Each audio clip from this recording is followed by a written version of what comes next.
ఆఫీస్లో join అయినాము. Join అయిన అనవసరమైన తప్పుడు వార్తలు ప్రచురించడం జరుగుతుంది.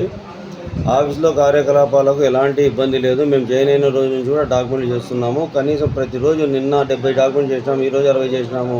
మేము జాయిన్ అయిన రోజు కూడా చేసినాము డాక్యుమెంట్లు. ఎందుకంటే మా డిజిటల్ సైన్ టోకెన్ ట్రాన్స్ఫర్ కావాలి చేయించుకొని ఈవినింగ్ కూడా డాక్యుమెంట్ చేసి వెళ్ళాం. మేము ఇక్కడ ప్రజలకు ఎలాంటి ఇబ్బందులు జరగడం చేసినాం ఒకటి. రెండోది వచ్చేసి కొంత ఆరోపణలు ఏమంటే ఇక్కడ గ్రేడ్ 1 సబ్ రిజిస్టర్లు వచ్చినారు, గ్రేడ్ 2 సబ్ రిజిస్టర్లు వచ్చినారు అనే దాని మీద పెద్ద ఆరోపణ చేస్తున్నారు.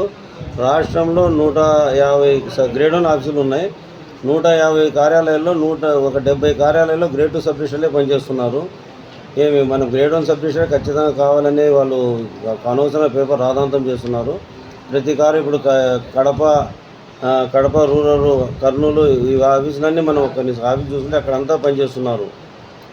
రెండోది వచ్చేసి స్థానికుడు అని వాళ్ళు చాలా ఎక్కువ రాస్తున్నాడు. నాదైతే ఇక్కడ కాదు, ప్రాపర్ నాది నంద్యాల కాదు, నాది ప్రాపర్ ఆలగడ్డ. అదొకటి. ఇదివరలో పనిచేసిపోయిన వాళ్ళు కూడా స్థానికులే. వాళ్ళు ఆ రోజు ఎలాంటి ఆరోపణలు ఇక్కడ చేయలేదు.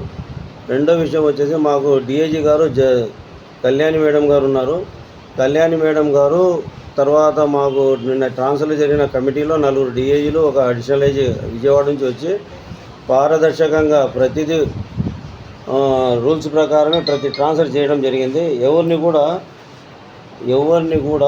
తప్పుగా ఇది చేసి కానీ తప్పుడు ట్రాన్స్ఫర్లు కానీ చేయడం జరగదు. అన్ని పారదర్శకంగా రూల్స్ ప్రకారమే అందరి ట్రాన్స్ఫర్లు చేయడం జరిగింది. ఆ ట్రాన్స్ఫర్లలో మేము ఇక్కడికి రావడం జరిగింది.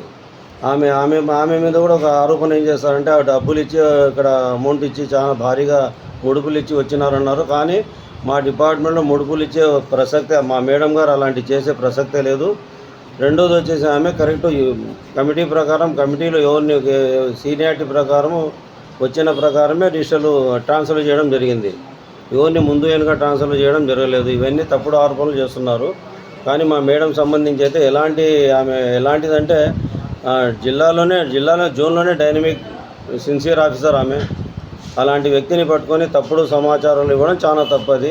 తర్వాత రెండో విషయము, మన ఆఫీసు రెనోవేషన్ చేపించడం కోసం నేను కొంతమంది దాతలతో ఏదో మాట్లాడి ఆఫీసులో శుభ్రంగా ఉండాలి, బాగుండాలి, వచ్చిన ప్రజలకు సౌకర్యం కల్పించాలనే ఉద్దేశంతో కొంతమంది అడగడం జరిగింది. సెలవు రోజు కంప్లీట్ ఈ పని నేను చేయించదలిచినాను.